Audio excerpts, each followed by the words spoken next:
Now I'm in the kitchen this morning at 4 o'clock, and I tell you, I find out that I love baking. It just gives me this sense of peace. And then by 10:30, now I'm probably being meetings from Monday to Friday. It is not impossible. You have a dream, you have an idea. You have people who have spoken before me. You have this agency that is behind. And I know this agency as HBIC. This is the first time that it's all spelled. And so you have an idea, turn that idea into something more concrete. Start doing business, start searching who has what, who's talking about what, and be consistent in what you do. A lot of people ask me, how can you do all these things by yourself? I'm not doing everything by myself. My business is successful because my team is very strong. So over the years, I built a real team, which I delegate work. So I ran a program in the community. I have a program manager who runs it. I have a program on-site, and I have another one who runs it. Now I have a bakery, and that person is taking care of the bakery. On my day off, I also run a RCFE. So who knows what an RCFE is? It's an elderly care home for the elderly. And I also write programs, and I also am a consultant for starting the business. And so I do a lot of things. And how do I do all these things? It's because I have a very strong team. Connection, building your team, having that support. I'm not talking about just financial support, I'm talking about the human support. If you have good people working for you or with you, reward them. Buy them a car. I'm kidding. Reward them. Be nice. Send them to trainings, more trainings, so they can learn more. Send them to Hawaii, and I did. That's not a joke. Your main key people, keep them. I have people who have been working for me and with me for the last 20 years. And so it says a little bit about my personality. Don't overmanage them. Do not be a micromanager, because when you become a micromanager, guess what? They are always anxious. They are afraid of failing. They are not opening their mind to great things that they can do for you. So be a good, fair boss. So let's go back to 30 years ago when I came to the US. I was very young. Who is 18 and a half here? Okay, so I was your age when I came here, with a little bit of language, or with a little bit of English in my pocket. I even got lost at the airport to find my way to Fresno. I had to work hard, and when I understood that working hard will take me to the next level, and that's when I started making network, connecting with others, talking with others, and I found out, hey, guess what? Not to brag, but I do speak 4 languages.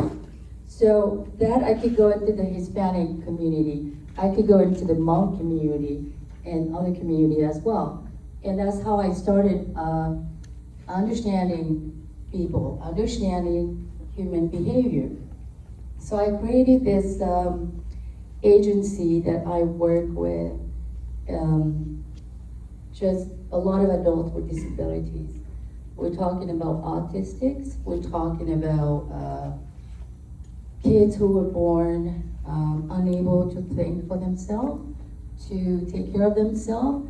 Hygiene is also a huge thing with my population because my nephew, he displays all these behaviors. And so I started questioning myself, what is it that I want to do? How to help my brother and my sister-in-law. And so in my research, I came across people who are in the business and they are not afraid of sharing their ideas, their success with me. And that's how I started my business. And then I got involved in another project, but I found out as a Hmong woman, and I'm talking to all the Hmong girls and women in here, it was very tough. Because normally I was a Hmong woman, but I was also a daughter-in-law, a wife, and later on a mother. Generally between my businesses and my family, I had to make a lot of sacrifices. And those sacrifices, my kids will testify to it. My husband will testify to it. My father-in-law, if he was still alive, he would testify to it. It's doable, it's very challenging, but girls, you have to believe that you can do it. Okay, my dad used to say, you can't do anything a guy, your brother, can do. So find that little spark, that little idea, that passion, and talk to those like myself, like Lauj, and others who will be talking later on. Talk to them. Find the resource. Connect. Connection is very important. And then we talk about how to get the funding and how to start a business. But find the little idea that you want to do. Do I want to work with animals, kids, adults, babies? There's so many things that you could do. Just find others who have similar interests that you do, and then start from there. But a lot of time for the last 20 years, I wanted to throw in the towel.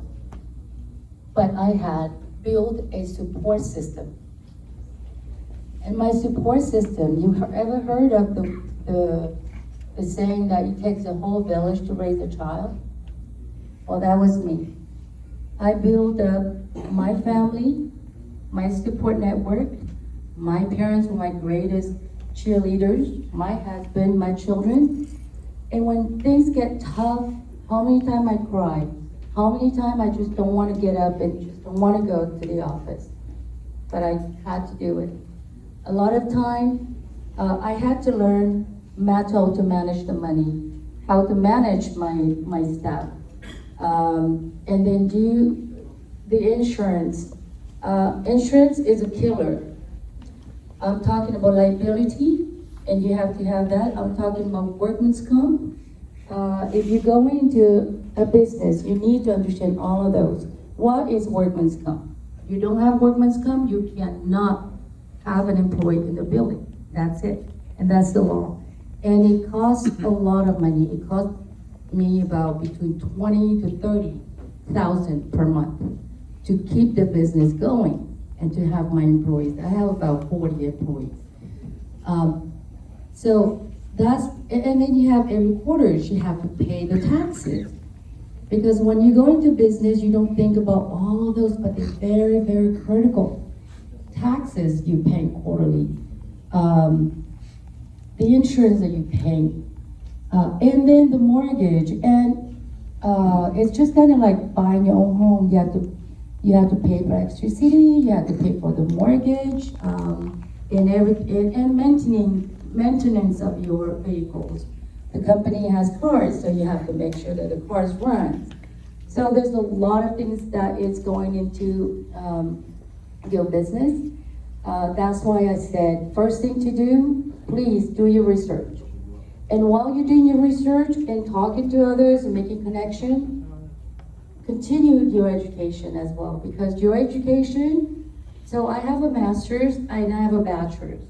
And those alphabets, they help me. When I'm in meetings and I'm sitting across from doctors, psychologists, neurologists, I understand what they're saying.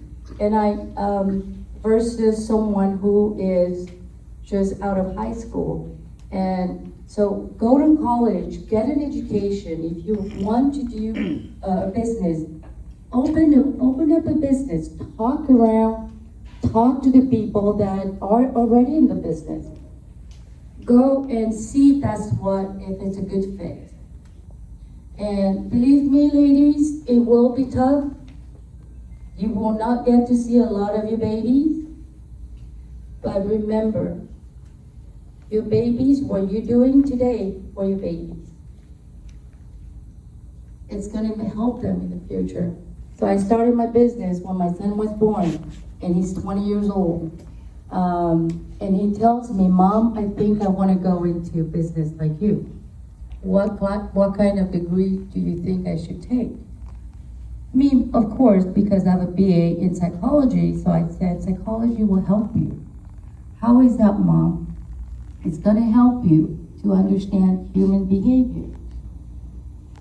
How to talk to someone, how to feel empathy, how to understand their needs. What is it that this person wants? And I'm dealing every day with all these people, all these feelings. It's just human. So my son said, okay, that's what I'm gonna do. So this is his second year in college. But it will be challenging, girls. I don't know how many times I've cried. But every time I cry, my mom, my support system will come back and would say, hey, get up. My mom would say all the time,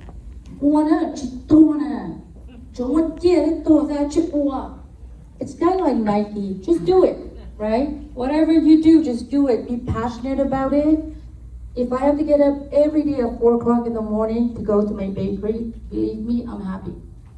I'm happy because I'm doing something. If I'm going to see my clients every day, I'm happy. So the point is, do something that you're passionate about. Do you see yourself for the 18-year-old boy in the back? Think about, can I do this for the next 50 years?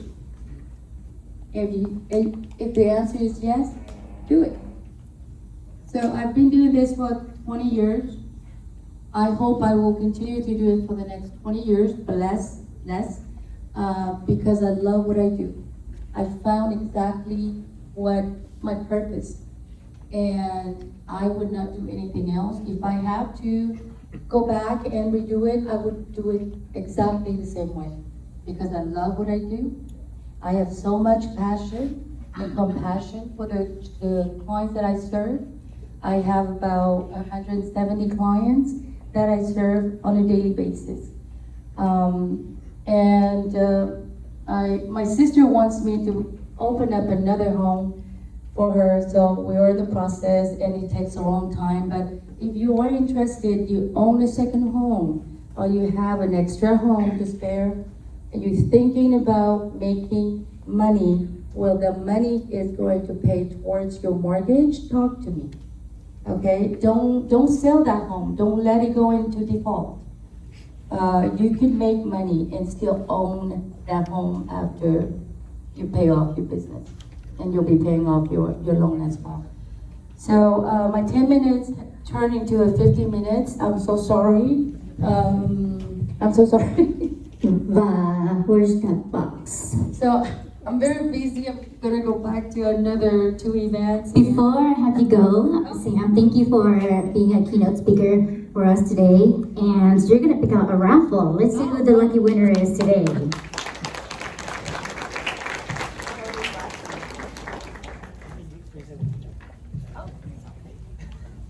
Okay. So I have 6, 1, 4, 5, 2, 0,